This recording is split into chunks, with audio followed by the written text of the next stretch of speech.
Welcome builders to the first of many showcase videos for our upcoming city building game, Highrise City. In this series we want to share our progress with the project, present its current state and talk about some of the key features that make this game unique. Most of the assets you see, especially on the visual side, are subject to change. We want to share our ideas and design approaches to give you a better understanding of what Highrise City has to offer and to gather your feedback on it. Today we are diving into the basics of the economy and resource management. Highrise City is a game about creating a giant metropolis, obviously. But the construction of buildings cost resources and the residents living in your city have needs that require to be supplied. So at the center of each flourishing city lies a stable economy with a balanced flow of goods. Laying the foundation of your city starts off fairly easy, since basic buildings only require money and wood to be completed. So naturally, the lumberyard is one of the first structures you want to put down. To yield the most efficient results, make sure to place your lumberjack in an area densely enriched with trees. The bigger the forest, the more wood will be produced. Simple. To gather the resources in order to create more buildings, carriers need to be placed to collect them.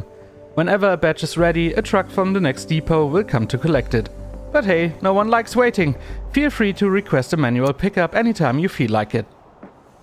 More complex structures require more sophisticated resources.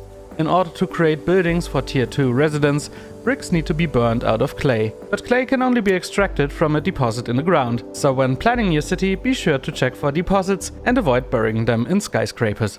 Have a peek at the late game of Highrise City and pretend for a second you wanted to build a Tier 4 office building.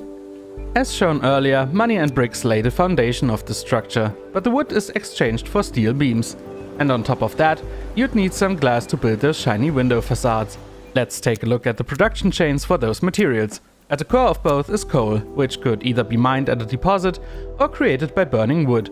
To forge steel beams, you also need to dig for iron and fuse it with the coal in a smeltery. Same goes for glass, which is created by combining coal and quartz.